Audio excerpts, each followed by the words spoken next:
안녕하십니까. 교과서 읽어주는 남자 김영선입니다. 오늘 한국 근현대사 수업 39번째 시간 함께 시작하도록 하겠습니다.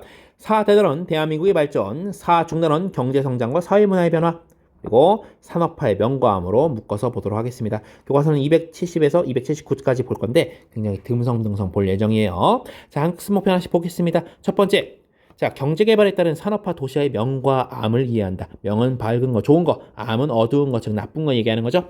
두 번째 갑니다. 산업화와 민주화 과정에서 여기까지만 볼게요. 뒤에 대중문화는 하지 않도록 하겠습니다.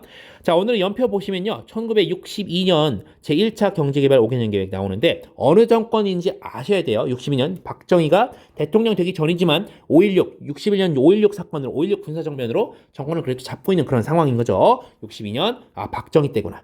70년 박정희 때죠. 새마을운동 그리고 전태일 열사의 분신한 거 사건. 71년 광주 경기도입니다. 경기도 광주에서 광주 대단지 사건이라고 하는 그런 아주 비극적인 사건이 있었고요. 73년 첫 번째 오일 쇼크 즉 석유 파동 옵니다. 근데 어떻게 이겨냈어요. 수출 100억 달러 달성이 77년 4년 뒤에 있었고요. 그 사이에 호박고구마가 아니고 한평고구마 사건이 76년에 있습니다. 자, 그리고 나서 78년 되면 여러분들 1년 전에 수출 100억 달러 달성이었는데 이듬해 바로 두 번째 오일 쇼크 오면서 좀 어려움을 겪었습니다.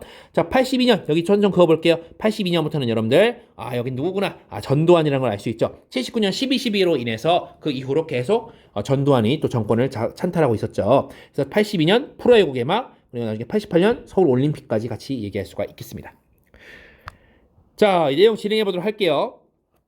자, 우리가 이 정부 수립된 이래로 계속 경제하는 그런 상황이었어요. 왜냐면 먹고 사는 문제 중요하니까. 그래서 경제 제일주의가 나올 거고요. 그 다음에는 우리가 이 경제개발, 즉 산업화의 영향으로 도시와 농촌이 이 산업화에 어떤 영향을 받았는지 그걸 좀 정리해 보려고 합니다.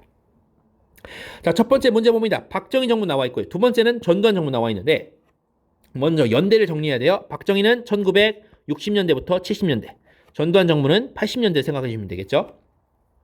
참고로 1950년대는 이승만 정권기였고 미국의 원조경제 그리고 300산업 뭐 이런 것들이 있었습니다. 한번 기억해 주시고요. 자, 어쨌든 60, 70년대 내용 들어가 보도록 할 겁니다. 자, 박정희 정권 당시에는요. 몇 차 경제개발 5개년 계획 이런 표현이 나올 거예요. 그래서 1차, 2차, 3차, 4차 나오는데 물론 뒤에 5차도 있고 6차도 있지만 여기 4차까지만 기억을 해주시면 좋을 것 같습니다. 자, 1차 내용 보겠습니다. 자, 1차 때는요. 여러분들 자, 처음이에요. 처음 우리는 자립해 보려고 했어요. 스스로 일어나 보려고 했는데 상황 보니까 수출 중심 해야겠어. 통화개혁 실패했고요. 자금 마련이 안 됐어요. 그래서 수출 중심 해야겠어. 그래가지고 이 수출을 하려고 보니 물건 만들어서 팔아야 된다는 얘기인데 물건 만들 때도 뭐가 필요해요? 돈이 필요해요. 돈은 어디서 끌어왔냐? 그렇죠. 차관 도입했죠. 한일 협정, 한일 기본조약으로 일본이 독립축하금 도매됐도 하면서 돈 줬던 거, 그리고 남해나라 전쟁, 베트남 전쟁으로 특수를 겪게 됩니다. 이런 것들을 돈 만들어서 그런 것들로 물건을 만들었다는 겁니다. 섬유, 즉 옷감이죠. 가발 이런 것들 만들게 돼서 이런 것들을 여러분 무게가 가볍잖아요. 그래서 경공업이라 그래요. 자, 이런 것들은 사람 수만 많으면 돼요.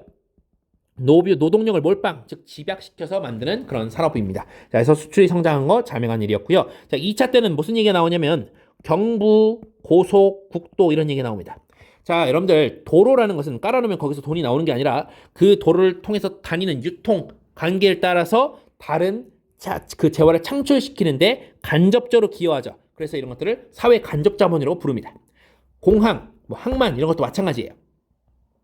주로 정부에서 만들겠죠. 물론 민영기업도 최근에 만드는 추세지만. 자, 철강 화학산업 볼게요. 육성하는데 여러분들 포항 종합 제철 공장이 당시에 만들어지고요. 이것이 지금의 포스코로 성장하게 됩니다. 자, 그리고 또 가볼게요. 자, 세계 경제가 호황이었다. 세계 경제가 좋았다는 거예요. 그래서 우리도 경제 성장했다라는 것인데 이 말은 무슨 말이냐? 세계 경제가 안 좋아지면 가치는 나빠진다. 즉 세계 경제의 의존성이 높아진다. 왜냐면 우리는 수출 중심이니까. 그래서 실제로 1960년대 말에 세계 경제 침체되니까 우리 한국도 영향을 받아서 당시에 여러분들 삼선기한 하는 와중에 박정희 정권 당시에 경제 성장률이 낮아지면서 정부에 대한 비판이 높아졌다. 이런 얘기까지 있었죠. 이거 같은 시점이라는 거 기억을 해주면 좋겠습니다. 자, 끝으로 3, 4차 갑니다. 이때는요 이제 꽤 중화학, 즉 무거운 것들도 만들 수 있어요. 중화학공업 성장 그리고 기계 산업도 투자하게 되고요. 그리고 경상도 해안 지역에 대규모의 산업단지가 조성이 됩니다. 자, 1973년에 제1차 석유파동 왔는데 그럼에도 불구하고 77년에 수출액이 100억 달러에 달하는 등 제법 선방해냅니다. 그런데 바로 이듬해 두 번째 웨이브가 오는 거죠. 세컨 웨이브, 즉 세컨 오일 쇼크 오면서 경제 위기 빠졌습니다. 그러면서 박정희가 결국 11.6 사태로 사망하게 되죠. 그 상황, 그 혼란을 틈타서 권력을 찬탈하는 인물이 누구예요? 그렇죠. 전두환 되겠습니다.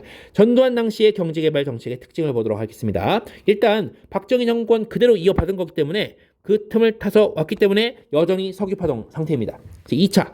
그래서 이것을 이겨내기 위해서 기업 구조조정을 실시하는데 뭐 안 되는 기업은 다 되는 기업에다가 썰값에 팔아넘기게 하는 거예요. 그런 과정 중에서 정치계와 경제계가 서로 들러붙는 정경유착이 심화되죠. 그 전에도 있었는데 더 심해졌다는 얘기예요. 자, 그리고 나서 이 정경유착 가운데 재벌이라고 하는 인물들이 등장하는 겁니다. 재벌 들어보셨죠? 뭐 재벌 2세, 3세 하는 그 재벌이에요. 이들이 그 숙고 없이 그 깊은 고민 없이 이것저것 사업을 확장시키는 겁니다. 근데 그것을 외국에서 돈 빌려와서 해요. 그래서 그런 문제가 발생하고 있었는데 겉으로는 티가 안 나요. 표면적으로는 안정적 상태입니다. 왜냐? 바로 3조 호황 때문에 그렇습니다. 3조 호황이라고 하는 것은 금리, 환율, 다른 말로 하면 그 달러가 값이 낮았다는 거예요. 금리, 환율, 그리고 유가 이런 것들이 모두 낮았다는 겁니다. 이 금리, 환율, 유가 그 어느 것 하나 한국이 조절할 수 있는 게 없죠. 근데 모두 낮게 유지됐다는 것은 한국에게는 굉장히 호재죠. 이런 상황이니까 심지어 어떤 상황이냐? 우리가 드디어 기술 집약 산업, 즉 자동차 반도체를 만들게 돼요. 그러면서 기술 집약 산업이 성장하고요. 심지어 수출 빼기 수입, 즉 무역 수지가 플러스, 즉 흑자를 달성하게 됩니다. 그러니까 지금 겉으로 보기에는 다 잘 되는 것 같아요. 근데 속은 골마 터지고 있었고 이게 한 10여 년쯤 뒤에 터지죠. 그게 IMF죠. 자, 다음 내용 보겠습니다. 자, 산업화로 인한 도시 농촌에 대한 영향인데요. 3번 보시면 도시의 변화예요. 여러분들 보시면 60년대 이후에 경제 성장한 거 맞죠? 그래서 국민 소득, 뭐 총소득 성장하고 생활 수준 향상된 건 맞아요. 사람들이 농업을 떠나서 공업 서비스업 비중 놀린 건 맞아요. 사람들이 농촌 떠나서 도시로 이동하죠. 이촌향도 유사일에 이촌향도가 아니었던 적은 없죠. 그렇죠? 자, 다음 가봅니다. 자, 그런데 사람들이 모두 잘 살게 되는 것처럼 보여야 되는데 그래야 되는데 사실은 그렇지 않았다. 경제 발전의 열매를 모두가 나눠받을 수는 없었다는 겁니다. 주거, 즉 삶을 살아가는 그 지배 문제가 발생합니다. 그래서 달동네, 판자촌 등의 빈민촌이 형성되는 거예요. 왜냐하면 도시라는 곳은 굉장히 한정된 지역인데 사람들이 계속 밀려드니까 그래서 이런 빈민촌이 형성되는 거예요. 그리고 밀집도가 너무 높으니까 교통공해, 쓰레기 등의 문제가 발생하였다라는 것까지 같이 기억하시면 좋겠고요. 이런 빈민촌에 살아가는 사람들은 여러분 부자가 아니에요. 재벌들은 여기 안 살겠죠. 그런데 여기 살아가는 사람들은 대부분 노동자들입니다. 해서 산업화 시대 도시 노동자들의 현실은? 하고 4번에서 물어보는 거예요. 자, 내용 볼 건데요. 수출 중심의 그런 경제체제였잖아요. 그래서 수출 중심으로 하려면 아무래도 물건 만들 때 돈이 많이 들어가면 안 됩니다. 그래서 노동자들의 권리를 자꾸 제한하고요. 저임금을 유지하려고 해요. 임금을 안 올려주는 거죠. 그래서 노동자들이 바보가 아닌 이상이야 투쟁을 하겠죠. 단체도 만들어요. 그것이 바로 노조, 풀어서 노동조합 설립하는데 시도하는데 이것을 정부와 기업체에서 탄압하는 거죠. 공장에서. 못하게 막는 거예요. 왜냐하면 이걸 허용해주면 권리를 계속 주장할 거고 임금은 높여줘야 될 거고 하니까. 자, 그래서 노동자들이 이런 현실을 살아갔다는 것이고요. 아주 어려웠겠죠. 자, 근데 농촌은 더했어요. 농촌은 어떤 상황이냐? 자, 산업화에 이어서 농산물 가격이 계속 낮아지는 거예요. 왜 그러냐면 노동자에게 저임금으로 계속 부려먹으려니까 식량 가격을 낮게 유지해야 되는 거예요. 그래서 노동자들 계속 값싼 노동력 유지하기 위해서 농산물 가격을 낮게 유지했던 겁니다. 이러면서 도시와 농촌 간, 즉 도농 간의 소득 격차가 계속 가속화, 커지게 되고요. 그리고 농촌을 사람들이 떠나겠죠. 농촌을 떠나니까 농촌 인구 감소하겠죠. 그러면서 1970년에 이 농촌을 어떻게 좀 살려보겠다. 마을을 살려볼게. 새로운 마을로 만들어보자. 새마을 운동이 시작됩니다. 이것은요. 근면, 부지런해라. 자조, 너가 좀 스스로 도와라. 협동, 같이 좀 너네끼리 도와라. 라고 하는 그런 운동인데 새벽종이 울렸네. 잘 살아보세. 이런 구호들을 외치면서 사실은 농촌이 가난한 이유를 님들이 가난한 게으른 탓이라고 전가하는 그런 일이 황당한 일이 벌어졌던 것이죠. 자, 그래서 여기 선생님이 이렇게 세 가지 깡조롱이 써놨는데 광주대단지, 전태일분신, 한평고구마 이거는 여러분들 그 연도를 한 번씩 살펴보시면 대단히 좋을 것 같고요. 오늘 수업은 여기까지 하도록 하겠습니다. 대단히 고생 많으셨습니다.